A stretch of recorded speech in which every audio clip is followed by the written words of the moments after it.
I ain't drinking. Take one.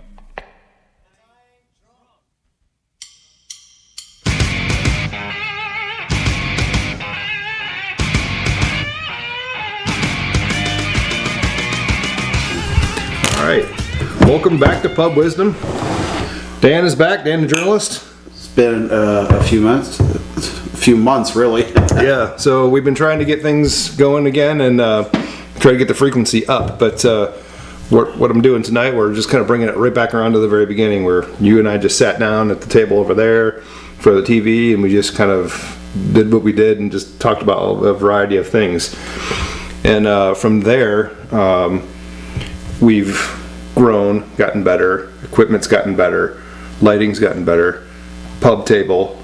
I was able to do a podcast at Chad's Bistro, and Chad all along was supposed to be one of our irregular regulars like you and Johnny Pat, but he's been busy kind of getting that business started up or expanding. So he and I did the previous podcast at his on location, which is something that we could be doing here a lot more in the near future. Yes, he has extended the invitation. Yeah, he has, and yeah, he'll come here and we can go there, and I think it'd be interesting to kind of do a live format of this, and Right. But what you and I were just talking about a little bit ago is like how things are getting so fucking expensive, and everything, every little bureaucratic little deal. Everything, it's like for me, I paid a parking ticket in Royal Oak. I mean, it was the middle of the night. I paid the meter, but we had just left after. It was late. It was after midnight, I think, and we just left, and the meter had shut off probably 10 minutes before that. But it was automated. A photo taken from the box. Oh, cool. Yeah. Me coming in and going, and it timestamps everything. And it's like, wait a minute. At that point, I remember coming back to the car, and there were plenty of open parking spots. So why are you getting ticketed that way? But anyway, it's a money making scheme, to be honest. Yeah, and parking there was relatively cheap. However, a lot of those meters will limit the amount of time you can put in there. So either you have to keep going back out and to inconvenience, swiping or putting more money in, but anyway, I didn't think much of it, and I got the ticket and it was $20. I'm like, okay, that's crap.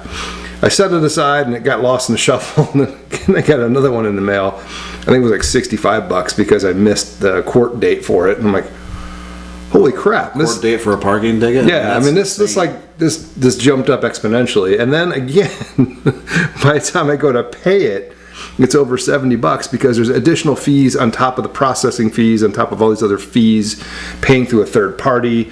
And I'm like, this is such bullshit.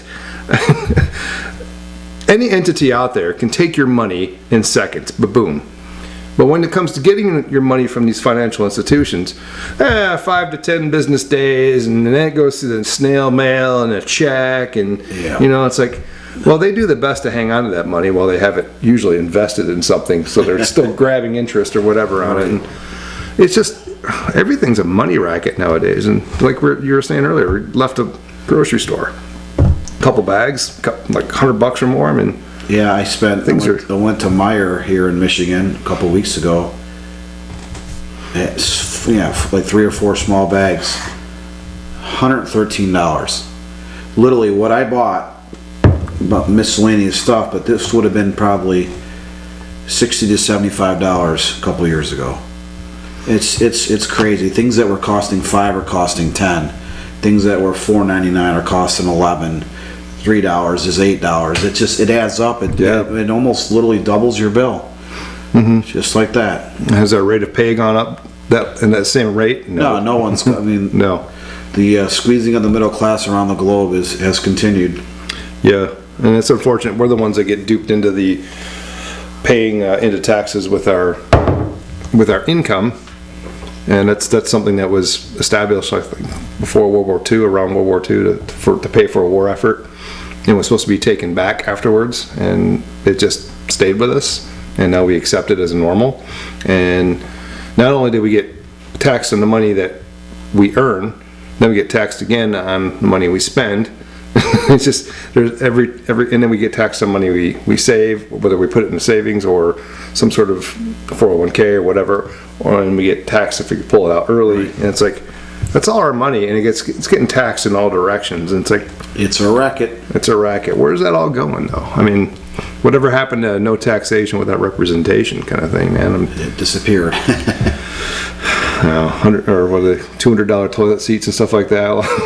Once upon But a time. the war machine's revving up. I mean, around the Oh, world. yeah. I mean, now they want to get engaged in how many different wars, because the military industrial complex got jealous of the pharmaceutical complex. Yeah. And you had your turn, now it's ours. Exactly. And the record keeps going round and around. So And we're the ones paying the price, and that's most likely where all our tax money is going for. With if it's not funding pharmaceutical research, which they use our money to fund the research, and then they get to grab all the profits and don't share it back with us. And between the rackets of what they let's spend. not be the record profits some of these companies have made in the last 5 years. Yeah. I wish I had some of the inside information like the Congress people that all imagine profited off that. That's not something that's been going on. Most people don't realize is a lot of people of our beloved government and governments around the world, they have family members or they work in finance, so they always seem to invest in the right companies. If you or I did it, or my financial planner down the street did it, lose his license, go to jail. But these people have been getting away with it for over 100 years. Yeah. That kind of stuff just needs to end, and get that It's kind a of gravy greed. train. Yeah, get that greediness out of our government, and it can end a lot of this stuff. But I don't think that's happening anytime soon. No, I mean, doesn't appear so. unless we, I don't know what the answer is to go up and get rid of these people. People say just vote. I'm like, okay, you vote with your money, honestly, in my opinion. And if you vote with your money, you're voting by. I know this corporation's in greedy with this business, and then they're kind of coercing the government over here, and goes back to how I would always say, like, politicians need to wear their sponsors on their uniforms. Like a race car driver. Like a NASCAR driver, I've right? talked about that for So for 20 years. if you're voting for that person's sponsored by all these corporations that are really going to run the show. Once they're in office, they're going to make promises, and then it's like, well, I still got to deal with these guys and do what they want, and then smoke and mirrors, they're going to get their way. And then, oh, by the way, like you're saying, my spouse is in finance and they're investing in what the policies they're passing that are going to allow these guys to make more money. And there's so many corrupt administrations and committees and government branches where you have people that used to work in the pharmaceutical companies are now serving as president and vice president and board of directors of like the FDA. Right, yeah. And so on down. You can list hundreds of different councils and things like that. It's just corrupt. I don't know another word for it. It's a conflict of interest is another thing. Yeah. Yeah, when you're hired by the companies that you're supposed to be regulating. Yeah, they're not getting regulated, that's for sure. Yeah. Well, I mean, it's like, I can go back to my nutritional research. We understood nutrition very well, and we were getting very good with it up until like the 40s or 50s. And all of a sudden, I just started drifting off. And then they started coming up with things like the food pyramid and this and that, and then more and more foods kept creeping into what they recommend that are actually not good for you, and then they rank certain foods better than others, and then we got kids cereals ranking higher than like natural meats and stuff. I'm like, something doesn't add up here.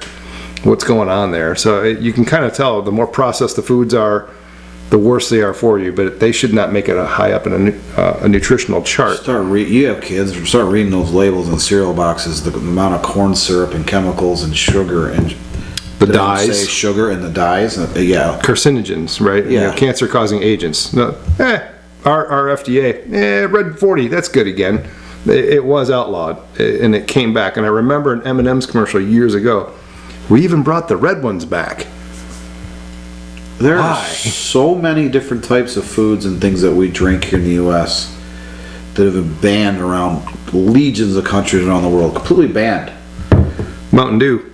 Mountain Dew's not sold in Europe. It's not sold in Europe at all. Yeah, because there's a lot of different types of candies and crackers and everything else that, hey, and we all like to snack on things. I used to love Cheez-Its, but man, you start reading into some of the stuff that's in Cheez-Its, it's like, it's not a good idea to eat that stuff very often. No, they are tasty, but no, yeah, they're. I mean, they create the smoke and mirrors with these things that are, oh, this is a chart of foods that are good for you. If you follow it to the T, you end up not being that healthy, and you're not none of that healthy. You're more susceptible to diseases, ailments, physical injuries, and then once again, the pharmaceuticals come in and say, hey, we got a pill for that. But always a pill and always a vaccine for that, right? Yeah, but the companies with more money can push things, and for some reason, even like you could take a beer, take a 12-ounce beer, take a 12-ounce Coca-Cola or Pepsi or any cola, right? Which one's healthier? I mean, which one is actually healthier? According to the media, you're going to say this is not good for you, but no one talks about the Coca-Cola. But if you take the amount of sugar that's in any type of carbonated beverage, sugary pop or whatever, you're going to end up with more sugar than your body can actually ingest in a day. But yet you can suck those things down like nothing because it's liquefied. And, right. And then also high intakes of sugar lead to, combined with poor nutrition, your base vitamins and minerals, can lead to diabetic conditions over time. And we consume sugar like crazy, and it's in all of our foods. Going back to reading the labels, it's in all of our foods. They sweeten it up, especially the processed foods, to make it taste better. And I think most of us are guilty. That leads to a lot of inflammation issues too. Yes. A lot of that sugar and the chemicals that are mixed in with the sugar can... And certain forms of wheat, which ends up gluten intolerances, which is a form of inflation. Inflammation, I'm sorry. We talked about money, inflation, and inflammation.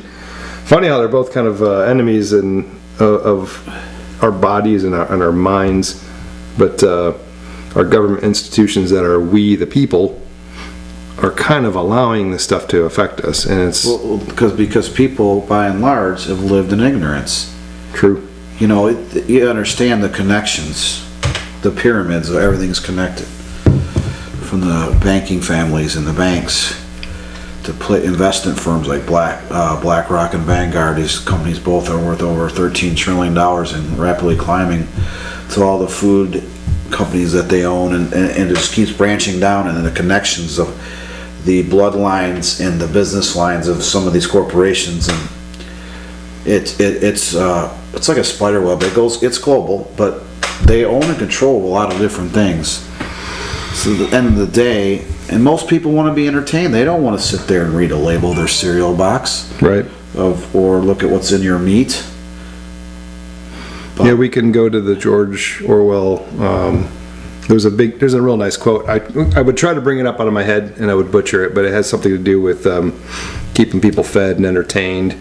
And you know it offhand, or I'm gonna have to look it up. Yeah, not off the top of my head. But there's something about give them alcohol, or the vices they want, gambling and like sports and stuff like that. Bread and circuses. I mean, look at the distractions. I mean, here's my cell phone. How many times a week do I need to be notified? News break.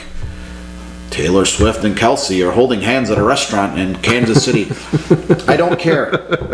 I love sports. I don't care what any of these people do in terms of their dating life or any TV show. You can turn those notifications off, Yeah. However, there's a million of them. Every time you pick up your phone, there's another. Yeah. Well, I mean, even like I don't watch a lot of mainstream media. A lot of my news info comes from like a Google feed, but even that is very corrupt. And I will see things about Taylor Swift, and it's like, I don't fucking care about her at all.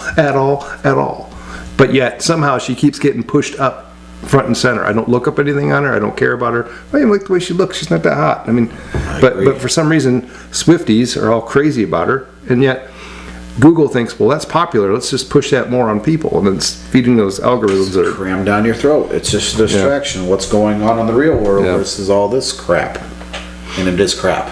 Yeah, I heard a comedian once talk about Obama during his administration. Anytime something would go a little afoul, a little awry, and people were starting to catch wind of it, he would like Get Kim Kardashian to have a wardrobe malfunction. And all of a sudden people are like, ooh. And they just go on about their merry way and do what they got to do. But Again, easily distracted. Right. A lot of people are. so how much of that, here's a concept, right? So you're more on the conspiratorial side of things, as if there's people pushing that. I'm more on the human nature side of things, where I think it's just human nature to want to be easily distracted. We want that stuff. We don't want to deal with the hard stuff. We want to go with the easy stuff, the entertaining stuff, the stuff that makes us feel good. So things like algorithms have been tailored and keyed in on that kind of thing, and we'll just allow that kind of stuff to be brought forth and be dug up and brought forth to you. Now, some people like yourself, we've had conversations in the past where you think there's actual people out there that want that. Maybe it's by design, or maybe it's just by predatorial type behavior. They can see that, they can calculate on that, and they can make money on that. And Well, that's just it. I call them the people around that actually control the planet, and most of the entities on the planet. You know, the name I use and some of my friends use is money changers. They own, they control, they manipulate. Yeah, and they do capitalize on ignorance, on destruction. I mean, there's a push for all these wars again. It's been somewhat quiet in recent years, but yeah, and it's a war is a racket. I know there was a book written in the 1930s by a former U.S. Military general, and it just talks about, even though that's 100 plus years ago, the concept hasn't changed. The amount of money that these companies make off of wars and conflicts is insane. I mean, you have to understand the rebuilds. You invade and bomb a country for 10 years. What happens? You got to rebuild. Who gets those contracts? You know, it's the connections. It's a big circle. It's like George Carlin says, there's a big club and you and I aren't in it. Yeah. Well, that's true. Very true. We're not.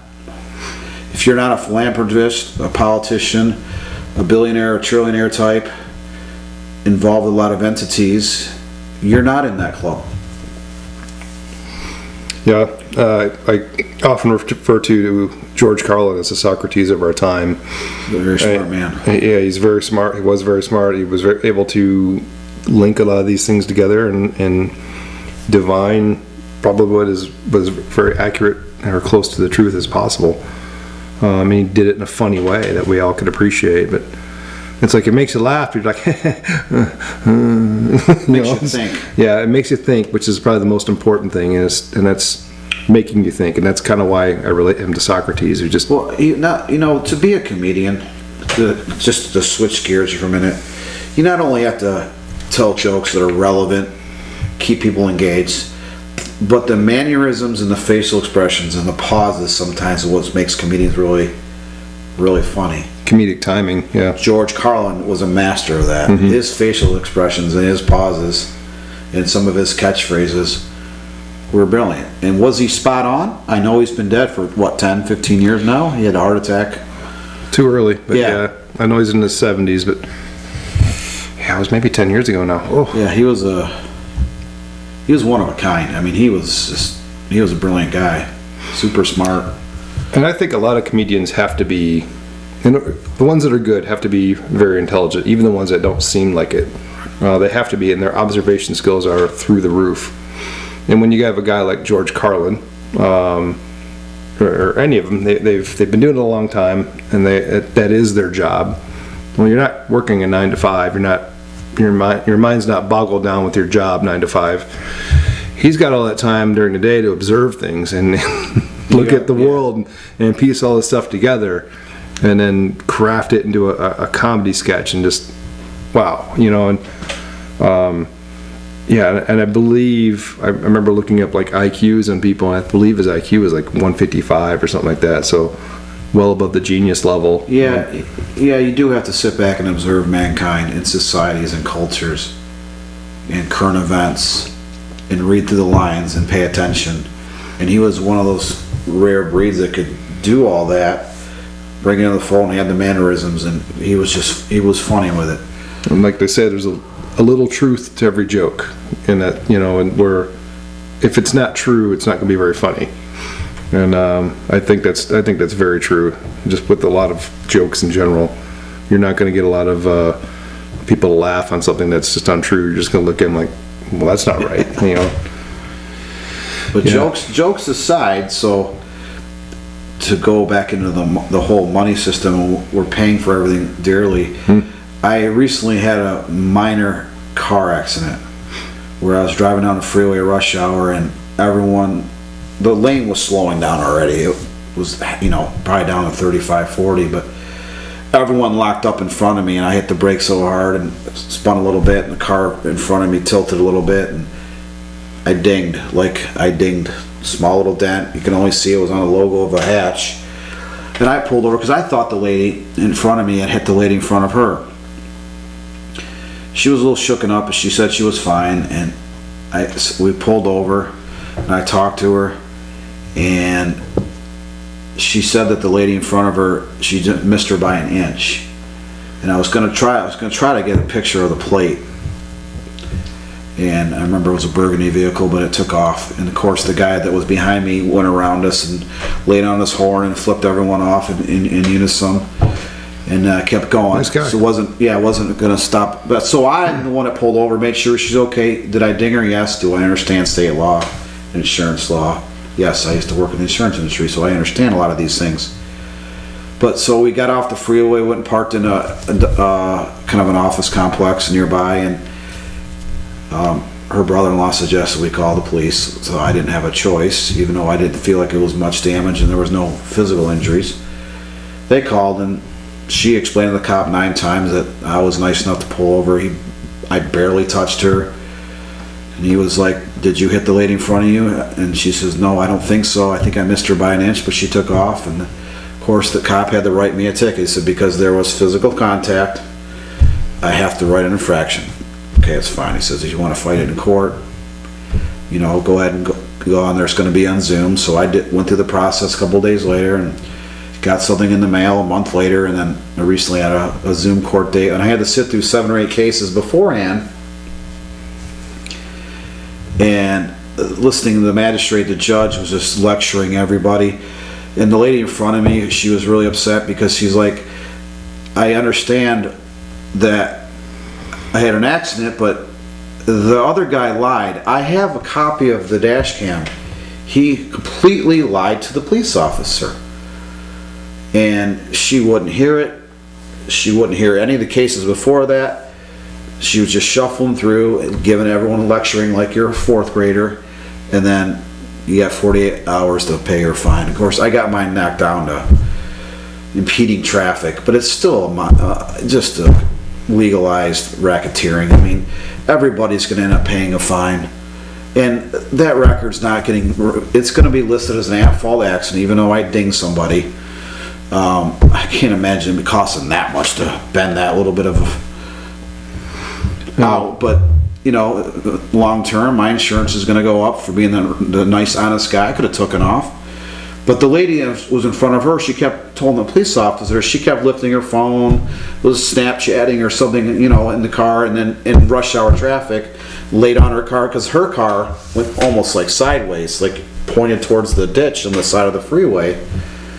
But I was going to try to get that plate number, but I couldn't, and she didn't want to hear, well, sir, you have to slow down. You should have reasonable.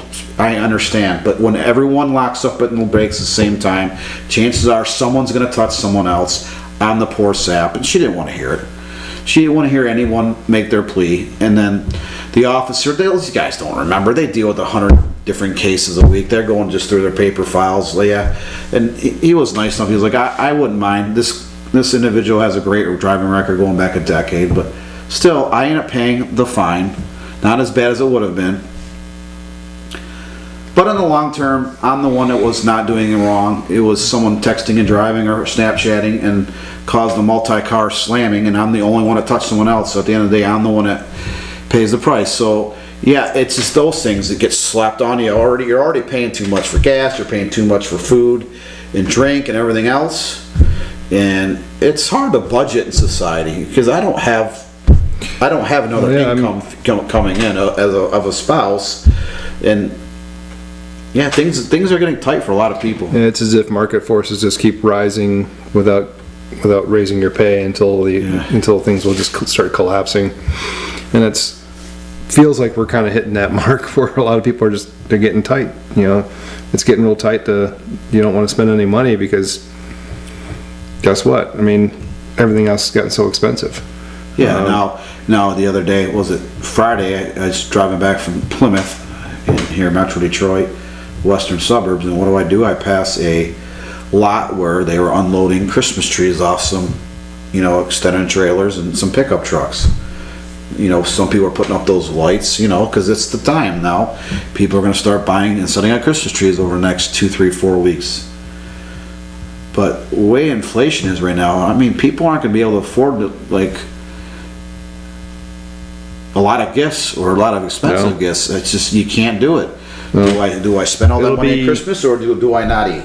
Yeah, it'll be a good litmus test on the economy and see how much people spend on Christmas. But I mean, quite honestly, I can go a different route with Christmas. I mean, they've made that such a massive consumer holiday. Yeah, it's out of control. And they've constantly pushed that further and further out. As a kid growing up, when did Christmas start? I mean, I can tell you, for me, day after Thanksgiving. That's when Christmas started. Well, we didn't even think think when about it started. The only thing that happened beforehand was in September and October, a couple of things would come in the mail, at least in the Detroit area, where you get a Sears catalog and JCPenney catalog, and of course myself and my siblings would fight like cats and dogs over who gets to grab those booklets, catalogs. Yeah, they're huge. Yeah, and because when I was a kid, everything was about Star Wars figures, model trains, baseball cards, things of that nature.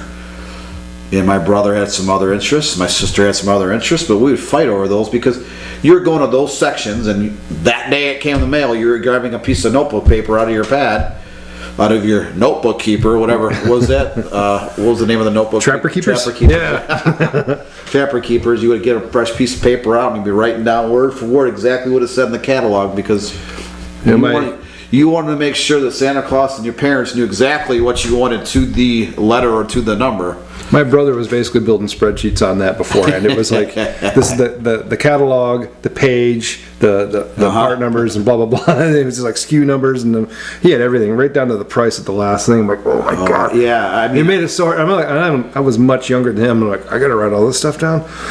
This is a task, but I really want this stuff, so I'm going to do it.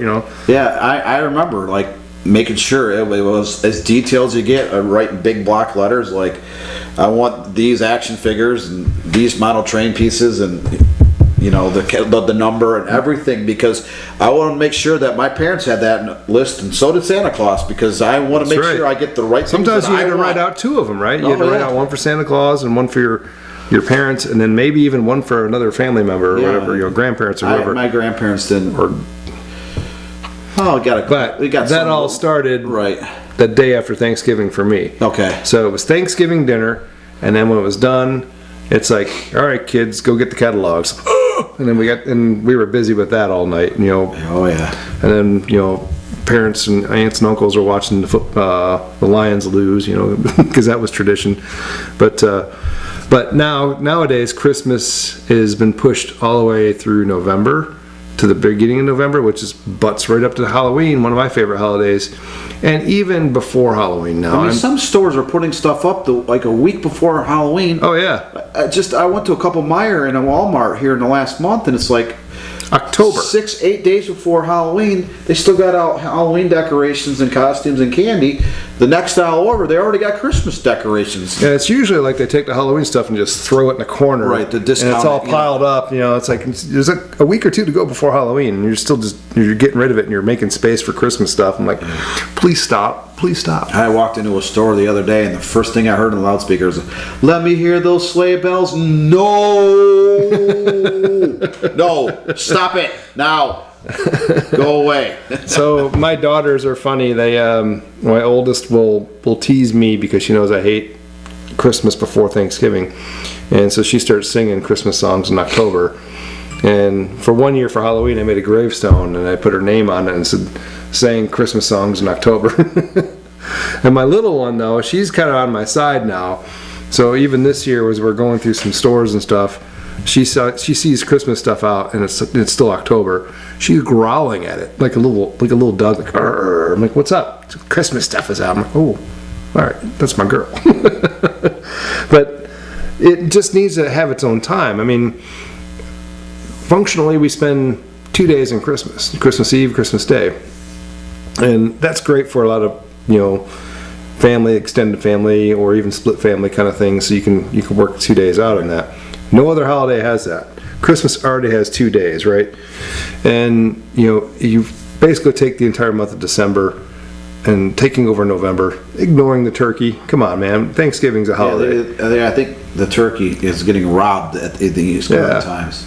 And you know what? Our pal Michael Myers, he's getting pretty ticked off about this Christmas stuff too. I mean, don't get me on that. I mean, because he'll come after everybody. Yeah, you can watch Friday the 13th and Santa Claus is Coming to Town and your doubleheader on a Friday night on Netflix. October? What? No, so yeah, and for some reason there's like always nasty weather. We even had snow this Halloween. Snow on Halloween. Yeah, it did.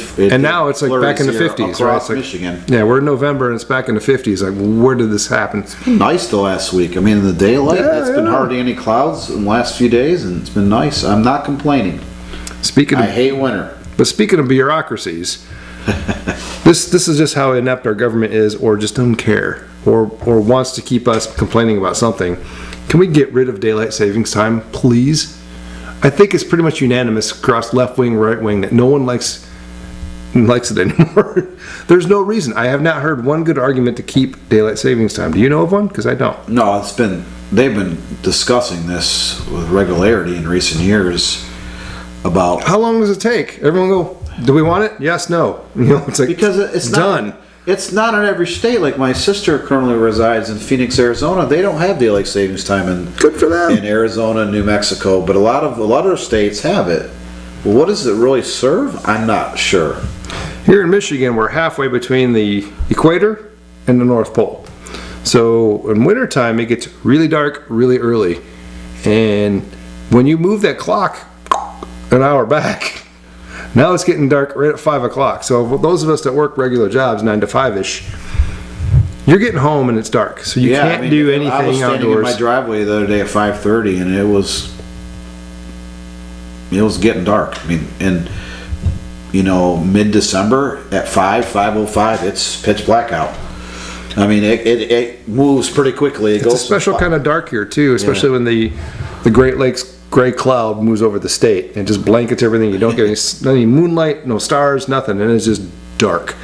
It's just a special kind of dark, and it gets special kind of cold, and it's like, please stop daylight savings time. I think that's all I need to say about that. But if anyone, I mean, I don't cater to comments, like, subscribes, but man, someone comment on this if they have a valid reason for daylight savings time, because I will argue the shit out of you.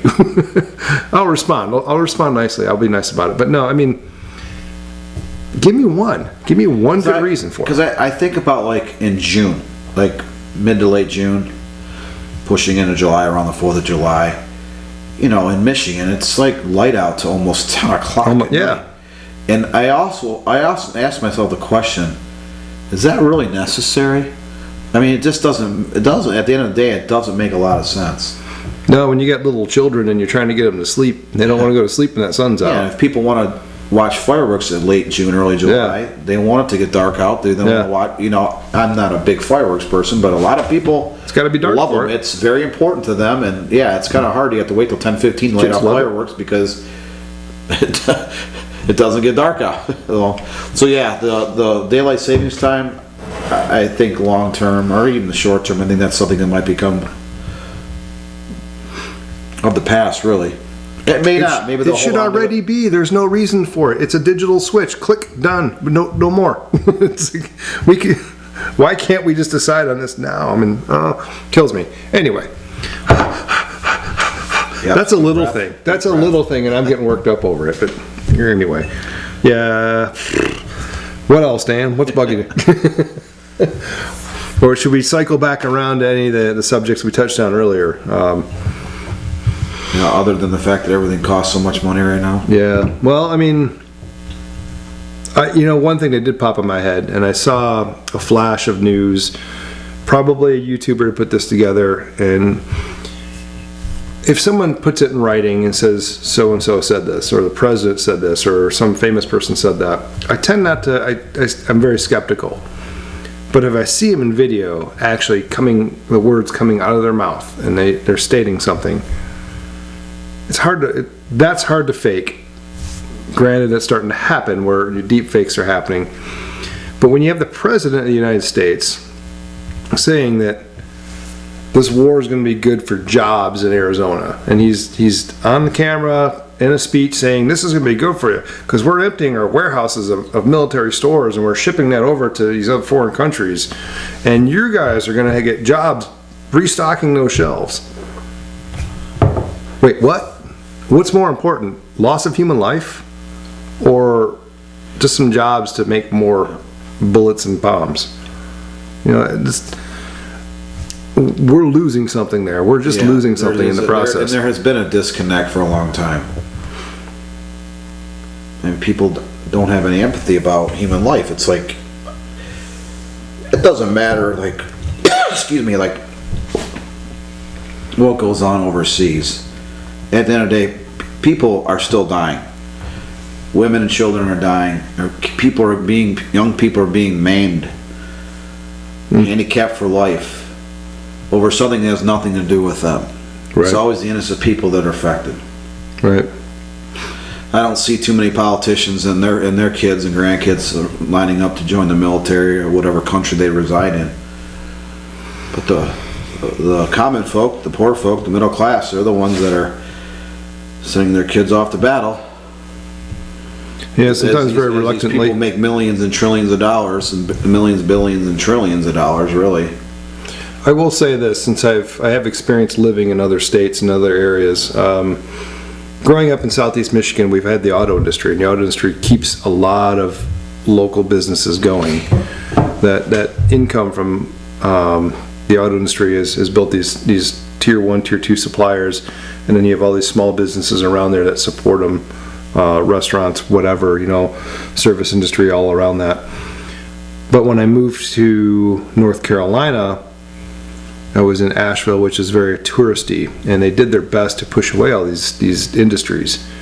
So you ended up with this high class people with lots of money who just came in, bought property because it was a really beautiful area, and then there's almost no middle class, and then there's just all the people that run the service industry that feed them.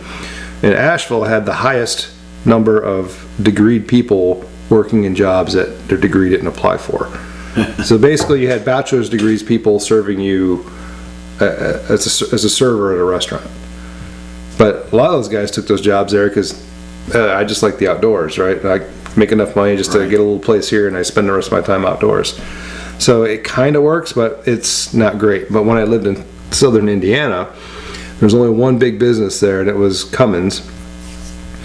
So it was a small town, about 40,000 people, and myself was there, an older parent of a brand new child, and people were looking at me like, because I was in my mid-30s with a newborn. People were looking at me like, "Oh, is that your grandchild?" Excuse me? I wanted to punch him in the face. But the common thing down there is, as soon as they got out of high school, they either joined the military, or they got a job working for Cummins or one of the support companies around there. That was it. Or they worked in farms, which again, all of them required them pretty much to have kids right out of school. Right. It's like, farms. So if you're 18 to 20 years old and you're having kids, I mean, it makes sense that you're in your mid to late 30s and all of a sudden you're having grandkids, because that cycle repeats itself. For me, it was like, up here we work, or we go to school, and we're kind of all goaded into this. You have to have a college degree. So that's another 4 years. So you're minimum 22 before you're even into the workforce. And no one wants children until now you're saddled with debt coming out of college. And if you want to go to grad school, right, get your master's, right? So it's very rare. Certificate to add on to this and that. The next thing you know, you're 25. Yeah, you're 25, even in your 30s by the time you meet someone, and then deciding to have children. So it's a different demographic. So, but the point is, down in southern Indiana, it's a little bit more poor, and you see a lot more military people there. And it just becomes a choice for young people to get out and get away and get some sort of income that's not what the limitations of what they have there. We have abundance of work up here. My fear is that's going to change, and I hope it doesn't, but in other areas, other states, other cities, other towns, not everyone has these options. So a lot of them either get married young and do something, or they join the military. And a lot of those military people, in order to get a bump in pay, they get married while they're in the military, and then they have kids, and then they get another bump in pay while they're in the military. And then a lot of times I've been finding out from just conversations with people, it's not working out too well for a lot of them. So No, because eventually people get out of the military and then they're stuck. Then they grow up. They may not have the debt as a lot of people do because, 50, 100K of college debt, but they're back. A lot of times they come home to whatever state they're from and they're trying to get back in the workforce. Yeah, they have a lot of training, but there's, and a lot of these jobs they're not increasing, they're decreasing, and there are jobs being created. I mean, they're still building strip malls and fast food and restaurants everywhere you look. They're building another building somewhere. But in terms of jobs that actually pay well enough to support a mortgage and a spouse and children, those are becoming fewer and far between in a lot of different markets across the country and really around the world. I've seen financial looks at average cost of homes. The average cost of homes, I think, average throughout the United States, which it really does vary greatly from city to city, state to state, region to region. But I think they said overall average cost of a home now is like in the $400,000 range. Like, holy crap, that's a lot. I mean, the average rate of pay has not gone up to match that.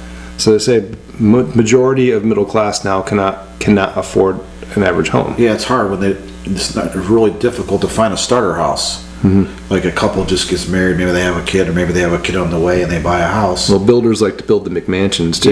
Yeah, all these sprawling subdivisions in the last 20, 30 years. We live in Detroit, but you go out to Chicago, Phoenix, different, Atlanta, different larger metropolitan areas, and it's like they don't build that ranch house with a small garage and 3 small bedrooms and maybe an unfinished basement. No, these are all huge, massive 2 stories with large attics, and huge walkout basements, and patios, and all the different furnishings that. You're right. 3 with a little 5, perimeter 6, of grass around it that your little Roomba lawnmower can mow in 20 minutes. You can't even get a 10-year-old outside and play catch with dad. There's not enough space in the yard. But why? When they got video games, keep them inside. Yeah, well, that's a whole nother bottle of wax. You don't see kids outside like you did when I was a kid. Mm-hmm. I mean, we would have full-fledged baseball games, soccer games, football games. We would have track meets, bicycle races in the woods. We'd make tracks.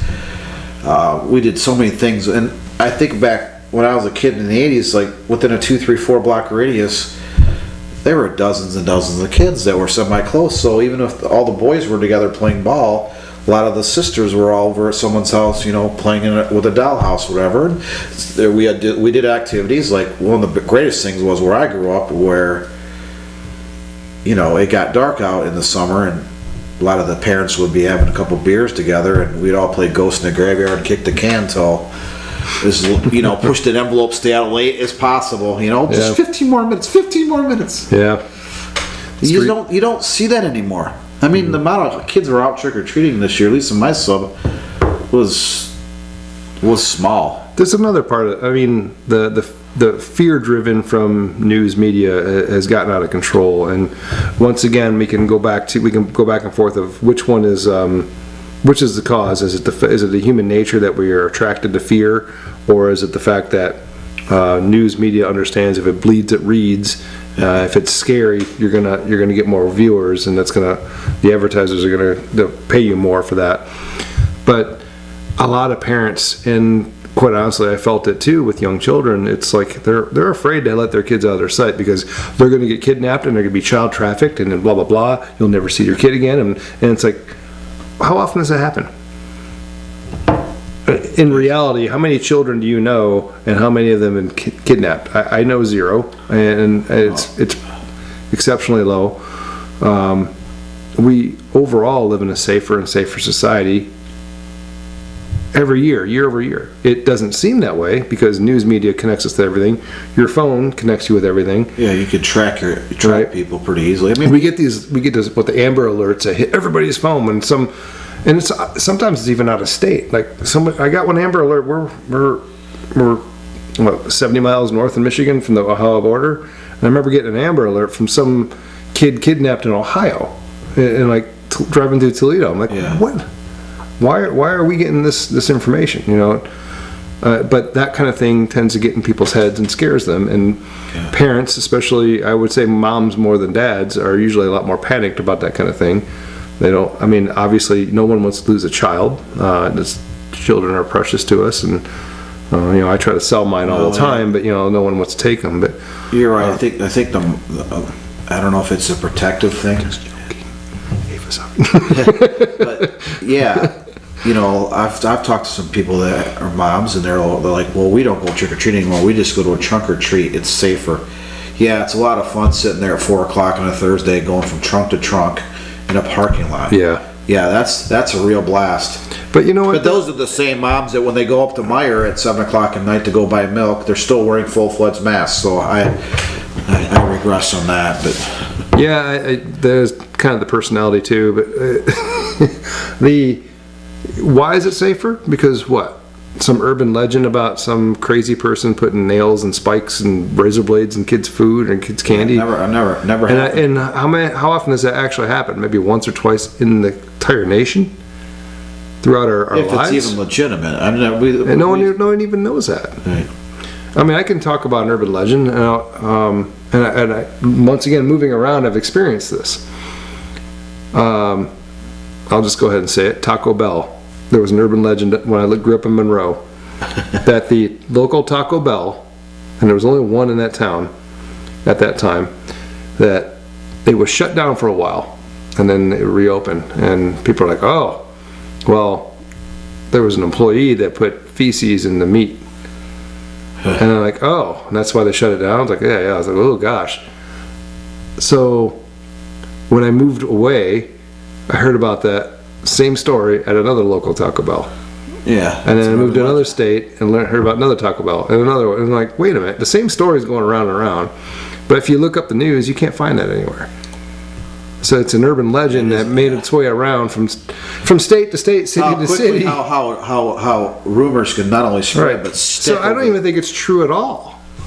But yet people are afraid of that, and some people will not shop at those types of stores because of that one story that may have happened one time somewhere. Yeah, they claim it happened in 1984, nearly 4 decades ago, in whatever town in the USA, and then that rumor mill still cycles around. Yeah. 4 decades later. Well, I'm ready for a break, and I think might try segmenting this out. So we're gonna take a break and maybe make this a part 2, and we can come back and do another like 45 minutes or so, and should be good to go. All right. So enjoy our break, or split and view part 2. So